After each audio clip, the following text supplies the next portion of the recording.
Hello friends, welcome back to my channel. My name is Mo and today I will be reading my 5-star predictions. So I picked 3 books that I think are, I'm looking at them. By the way, I have 3 books today that I think I'm gonna give 5 stars just based off of the vibes and like the little bit that I know about each of them. So I've got Abby Jimenez's Yours Truly, I've got Ebony and Ladell's Love Radio, and then I've got Sarah J. Maas's Throne of Glass. I feel like we have a good selection here. I don't know too much about all of these. The most that I know about is Yours Truly. I literally don't really know, like, I know there's a love triangle, I know there's assassinry, but that's all I really know about Throne of Glass, and that's how I'd like to keep it. Love Radio, I know that it's young adult romance. He's like a love specialist who has a radio segment giving advice, and she allow him to show her why she should fall in love because she's trying to focus on her stuff, get to her bag, you know, and he's just like, I can prove it to you. And Yours Truly, I know that there's really good anxiety rep, and there's like, I used to love Grey's Anatomy, and Part of Your World kind of gave that little vibe a little bit, but like I think this one might be more in the workspace because there's 2 doctors that are competing, and I don't know, I heard it's really sweet, and I cried during Part of Your World, so I hope that this gives me the feels that I want to feel.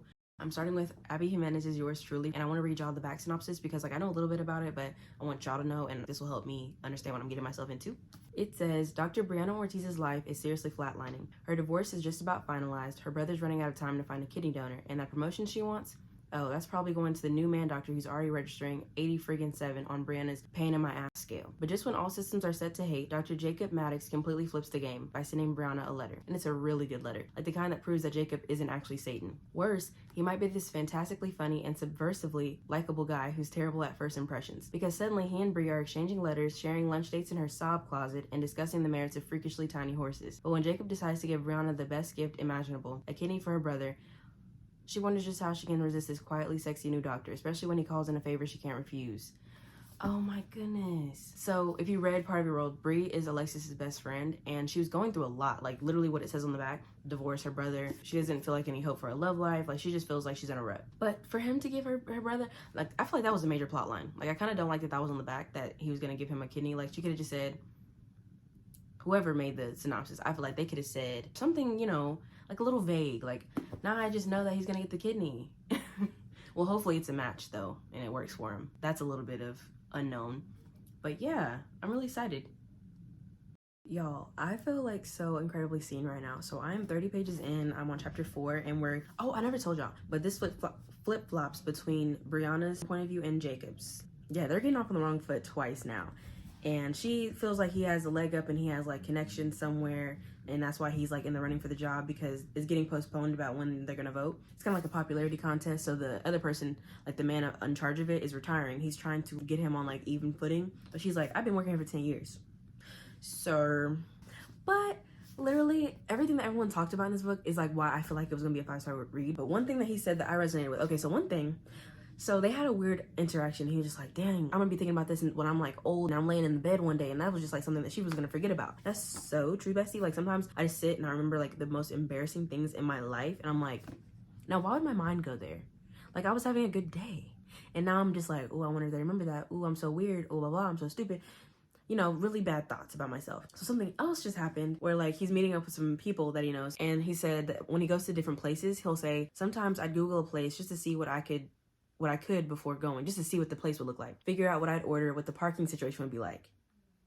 If you know me in real life, which only probably one person that's watching this video would know, my best friend, parking gives me so much anxiety. If I have a friend that lives in a cul-de-sac, I get so pissed off because I'm like, I don't know why, but curbs are my worst enemy. Like curbs, they hate me. I literally Google map it, look at the satellite situation.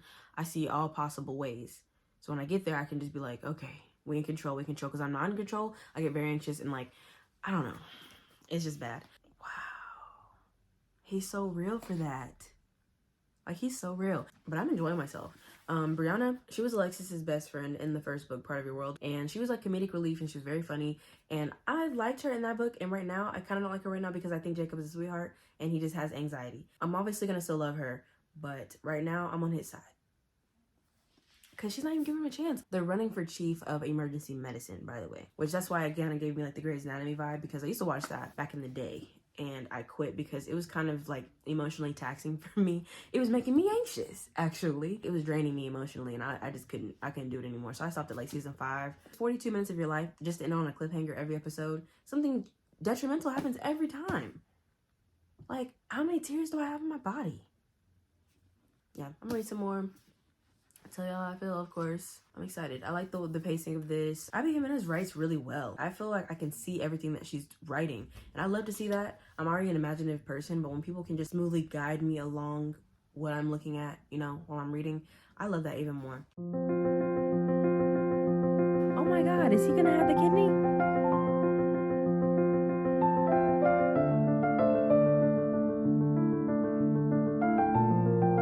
Y'all, I am 24% in, and if you don't want to hear like any kind of like minor spoilers or like scenes, I'm gonna ask you to, you know, skip a little bit. He literally just sticks to his own comfort shows because he knows the ending, like he doesn't have to go through so much like emotional turmoil, so he watches his own shows like all the time, like the same shows. They had a phone call with each other, which this is escalating from the last time we talked, but I'm trying not to tell y'all too much so y'all can actually read the book, because I think everyone should read the book. Everyone should read this book. I don't care if it's 5-star or not at this point. Like, I'm gonna love it. She mentioned Schitt's Creek. He was like, yeah, it's not really my thing. Like, I've been like the most anxious I've ever been, but like, I just want to get her references when, let me read it, ciao. But I've been watching Schitt's Creek because Brianna had mentioned it on our phone call the other day, and I wanted to understand her references. I wanted to have things in common with her. I wanted to try the things she liked. No, like, I'm tearing up. They're not even like dating. They're literally corresponding back and forth through letters, and they just finally had like a conversation, and now they're cool at work again. I love this for them. I love this so bad for them. Finally, she getting her act together. Because the last clip, I think I was mad at her. Well, like, I was upset. I was disappointed because I'm like, this is not the Brianna I know. But now she's who she's supposed to be. There's some sad stuff going on too, on top of like the lightheartedness. Her brother Benny, his kidney is failing, and she has to help him with like his dialysis and stuff, and he's only 28, so he just feels like his whole life is over because he's still so young.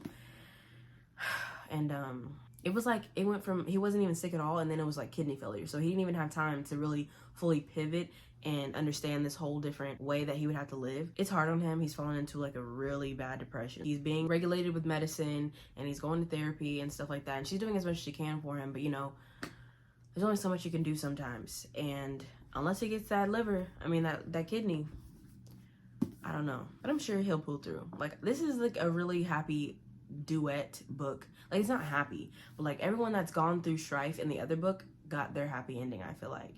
So if he doesn't get one, I'm gonna be mad, real mad.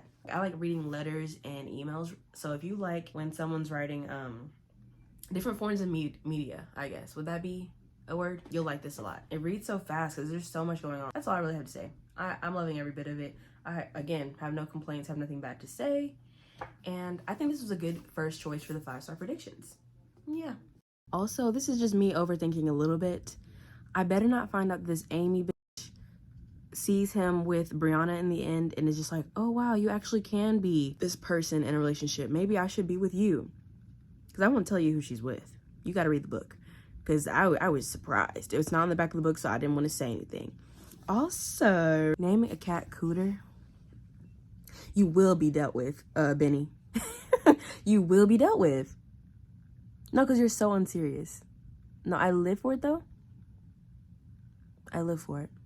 I am slightly unwell right now. Jacob is just so sweet. So sweet. And he deserves the world. Please, this music is so, not right now, not right now. Not right now. Like, he's just so sweet. Like, he deserves the world. He deserves the world.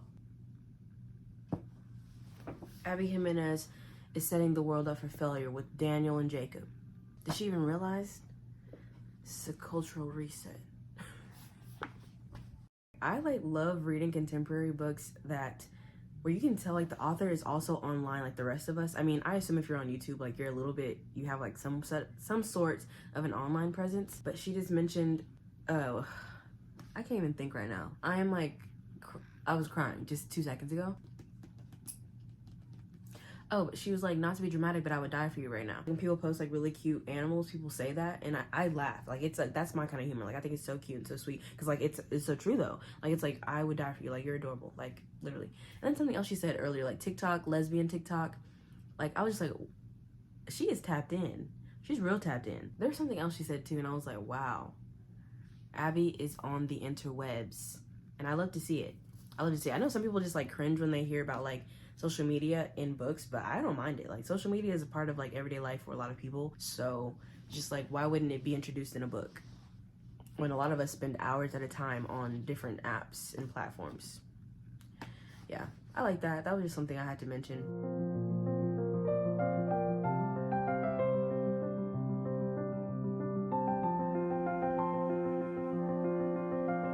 Hey y'all, it is the next day, and I can't remember the last time I talked to y'all about the book because I read a little bit more, but I just want to say, I came on to talk on the camera to say how other people feel about Emily Henry is how I feel about Abby Jimenez. And I can say that after being a book and a half into her catalog, because you have the really serious, deep conversations with the good banter, and then also they're falling in love at the same time. It's not just cute and fluffy. It's very cute though, but it's not that. It's just not. Abby Jimenez, yeah. She got herself a little fan off of these little 2 books. I want to read The Friend Zone. I think that was like something that she wrote first, or it's older than this series. I haven't heard the best things about that, and like I just don't want to go from like the best to like, but also people have to progress when they write. So I think I'll understand that, but I don't know. Sometimes your subconscious doesn't think about things like that when you're reading a book. It's like, oh, okay, but still, you know? I am circling back to the comment that Abby Jimenez is on the internet. She's chronically online just as well as I am. She made, oh my God, okay. Jacob's brother is getting engaged, and he's at the engagement party or whatever, and this girl makes a comment who he's getting married to. And she was just like, oh my gosh, we couldn't believe that Jacob actually had a girlfriend. Like, we just couldn't believe it. And she was like, yeah, when Jacob told me about what this party was, I couldn't believe it either. Like, ooh. I was like, get her, Jade. And then also, like, as soon as she said that, one of his sisters was like, damn, double homicide. And then just now, they stepped away, and she was like, I can't believe you have a girlfriend, in that little, like, mock voice that was like, you know that SpongeBob meme that was like, he was sitting there, and he was like this. And I don't know, I'm just like really so happy right now. Like, everything about this, y'all already know I'm gonna give this. Like, I'm gonna wait to the end to tell y'all what I'm gonna rate it. But like, come on now. I'm eating this up. Breakfast, lunch, and dinner, I'm eating it up.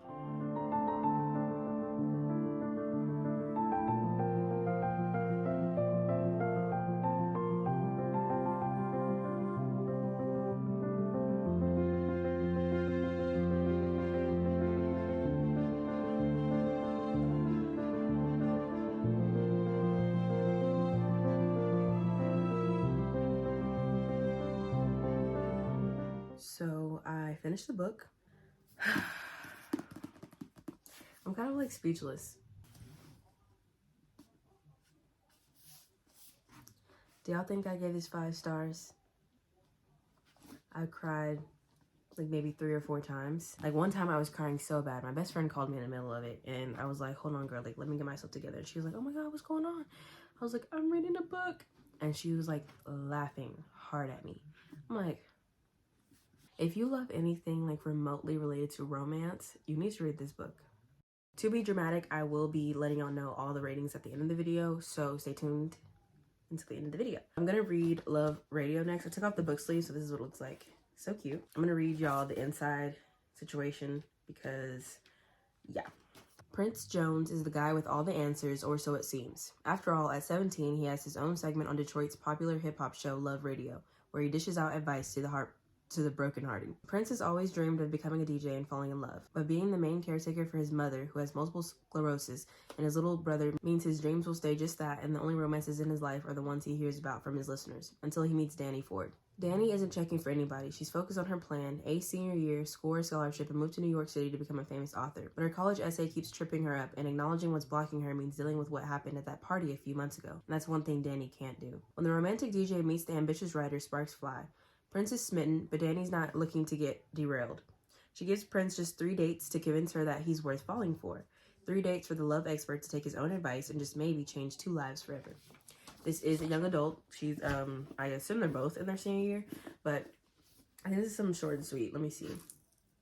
The words are tinier than yours truly, but let's see. These are the acknowledgements. There are 310 pages. Okay. Okay, maybe it'll take me 2 days to finish as well. I'm gonna start this today. I'm really excited. I think, yeah, obviously these books I think are all gonna be 5 stars. So we will see. I am on page 38, about chapter 3 of the book, and I don't know, y'all.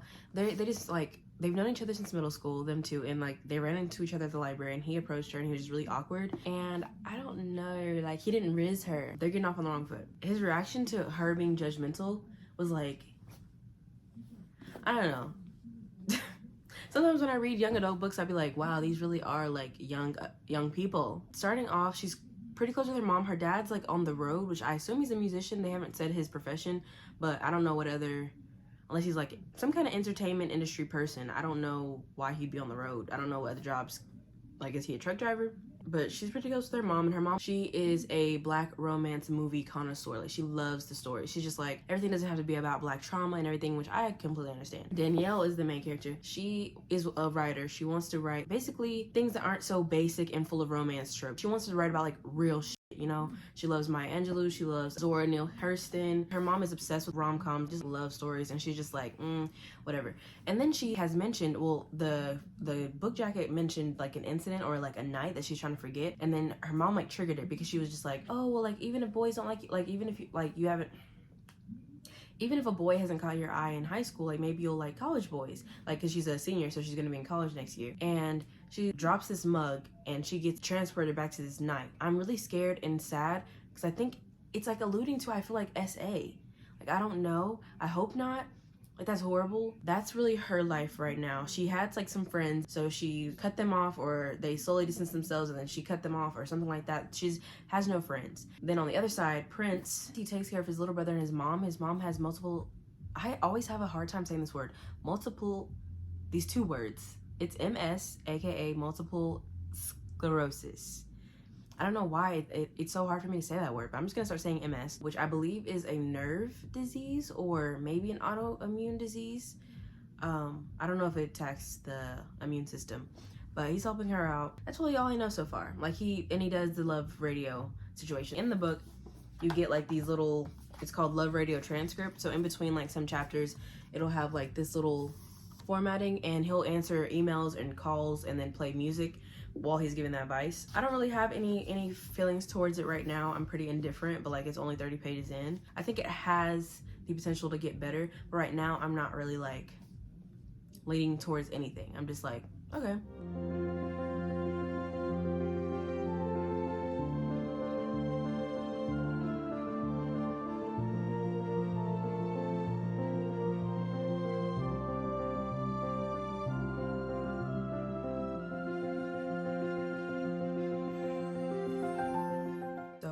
Hey y'all, I finished the book, and it's so interesting to me how you can enjoy 2 different books 2 different ways, because yours truly, I felt like telling y'all every single thing that was happening in this book, but this one I felt like I wanted to hold it close to me. I was enjoying it so much. This is just such a cute Black love story. It was just so sweet. It was everything. And it talked about passions. The main guy, he loved music and DJing, and then she loved to write, so she talked about her inspirations and he talked about his inspirations.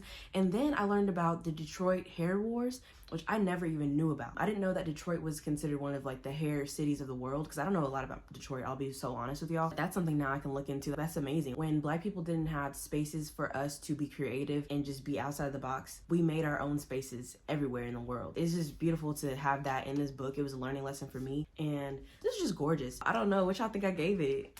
I don't know if I'll have any time to start a book today. I do have a couple plans that I need to get ready for here in a little bit. But the last book of this vlog is going to be Throne of Glass by Sarah J. Maas. Do y'all say maas or moss? Because it's 2 A's, I assume it's like long.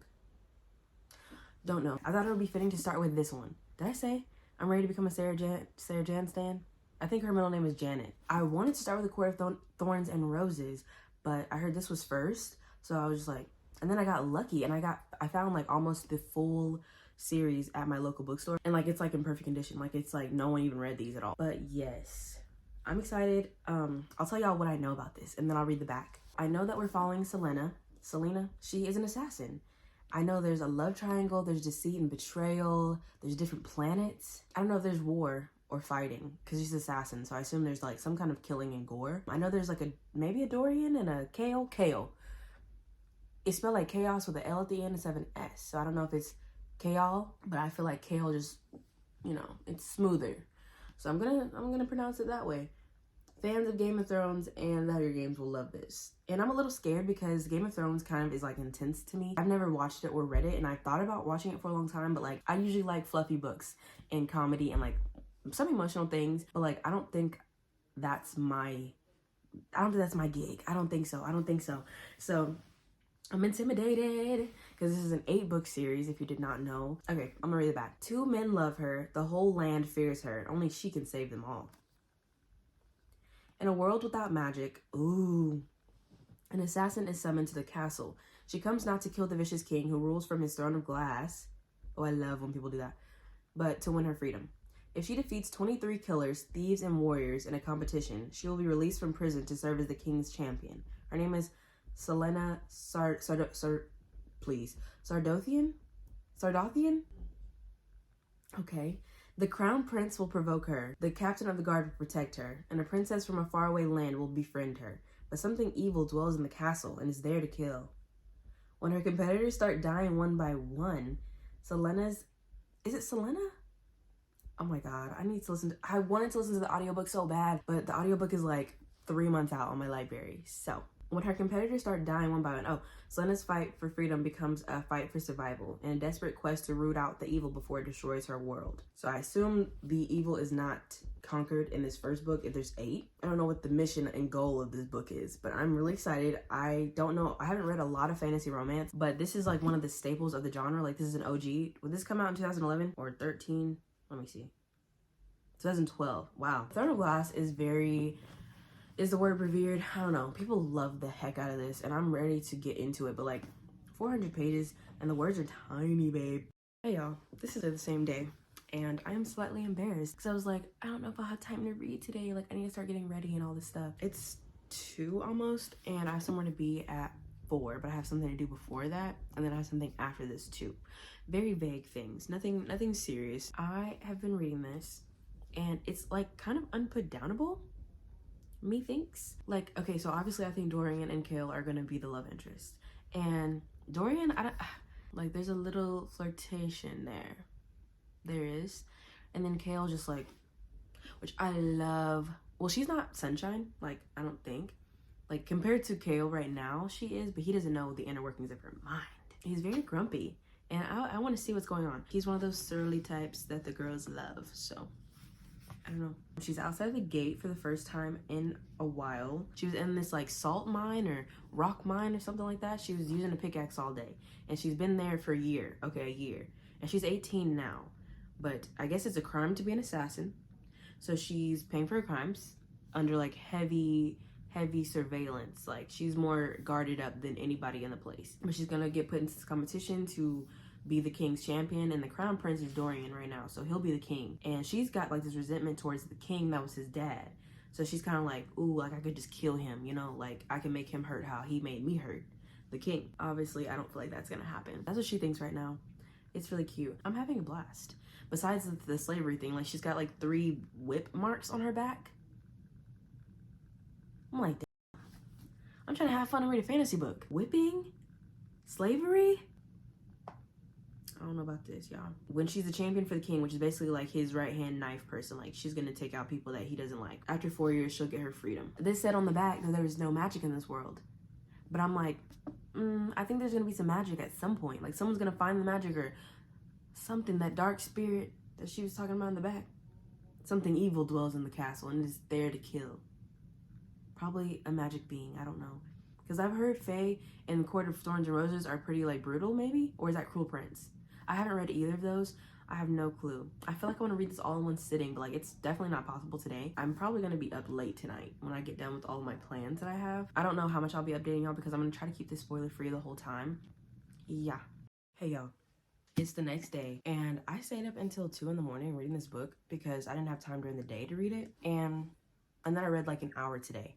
And I'm about 45% in is what I last checked. And this is just so interesting. I love the way she writes. I love this so much. I already feel like it's gonna be 5 stars, but like it hasn't really gotten to like the meat of it. She's like going through her competitions right now and people are slowly getting weeded out and dying. People are going missing because of whatever evil darkness or whatever is happening in here. I don't know if it's gonna be like a magical being or it's gonna be like a beast, which can still be considered like a mythical creature. People are coming up missing like dismembered and like their organs and things are gone. So I'm like, does someone need like to host a body or something? I don't know. I think I'm like going off the deep end about that. She was in her room and she smelled roses, and then I was like, where are thorns and roses? But like I never read that, so like I don't know. But I was like, who smells like roses?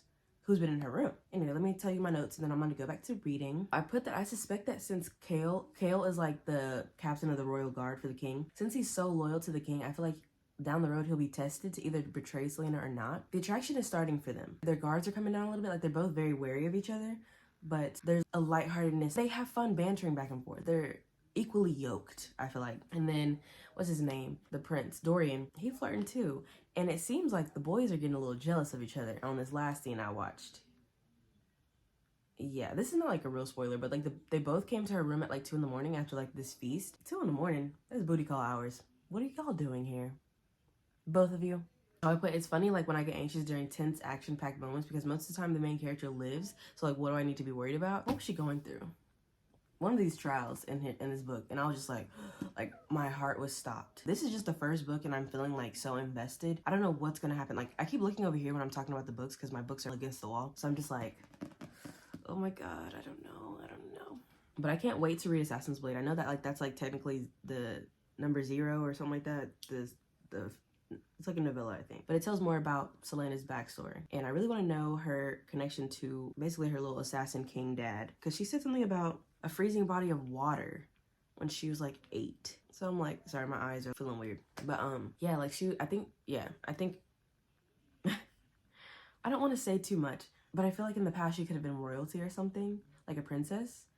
Because her family was, I don't know, like she had, I don't want to say too much. Because like if you haven't read it, I don't want to be like theorizing, and that's why I feel like I want this one to be spoiler free, but I feel like the rest of the series I really want it to be spoilers because I want to talk to the people that have read it. I've never read a book series so long, and I wonder how Sarah J Maas will keep things interesting because it's already been super hard for me to put down the book. Like I was up until 2 last night. I wasn't even tired. I forced myself to go to sleep because I was like, girl, 2 o'clock in the morning, come on now. I'm gonna throw away my little sleep schedule that I have going on. When I'm like literally not reading about it, I'm thinking about the book. Like I'm just like, oh my God, what's going on right now? Like what are they doing? No, actually, what are they doing? We've been introduced to Nehemiah. She's like this princess of a different country. I forgot how to pronounce it. I mean, I'm saying forgot, but like I don't know how to pronounce it. It's like Ilwe? It's Eyllwe. Her and Selena are kind of like besties right now, but I don't know. She's starting to become like suspicious of Selena's background, and they've been lying about her identity. So I'm like, ooh, I don't know about this. Like, please don't betray her. I would love to see this as a movie. A couple movies, like Hunger Games or Divergent. Like, this would eat. Also, I'm not trying to talk but reading, the authors are not going to be watching this video, I'm very sure. I could see why all the fantasy girlies that have really been reading fantasy for years, either they really like Fourth Wing or they're just like, this world building is so ass. Because like in this, I don't completely know everything that's going on, but like I know over time it's going to slowly develop, and I know more about what's going on in this world than I ever did in the 400 pages of Fourth Wing, and I'm on page 182, chapter 25. Yeah, this is writing. This is literature. I don't know if I'll update y'all anymore because now I'm getting to like the halfway point and like things are gonna happen, and spoiler free.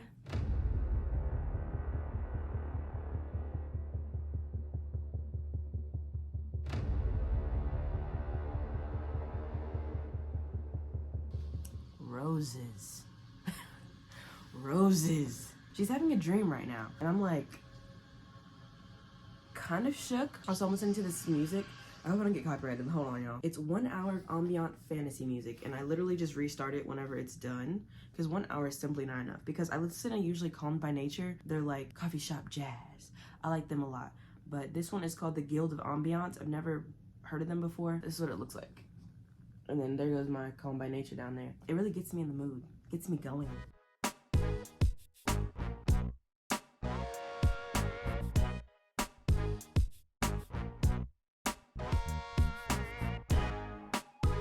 A growl?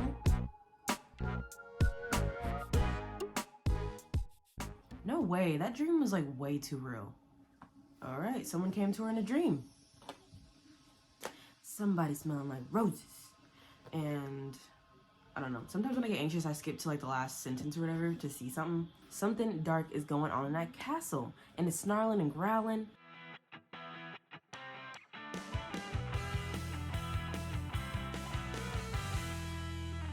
Okay, I finished Throne of Glass, and I'm gonna finally tell y'all the ratings for everything. So I first read Yours Truly by Abby Jimenez, and I gave that 5 stars. Next, I read Love Radio by Ebony Ladelle, and I rated this 5 stars. And then last but certainly not least, I read Throne of Glass by Sarah J. Maas, and I gave this 5 stars. I had a blast with all of them. They all made me emotional. They brought some kind of joy out of my life and entertainment, so I really like these. This is the end of the video. I was really happy that all of my 5-star predictions were 5 stars because I just feel like I'm starting to really understand like what I actually want from a book and what I enjoy. And I'm not a harsh rater, so I didn't think that I was gonna give any of these less than 3.5. I definitely would do something like this again with the 5-star predictions. I try not to put too much expectations into a book about it being good, but this time I kind of like intentionally did that and it didn't backfire on me, so I guess there's like a balance with things like this.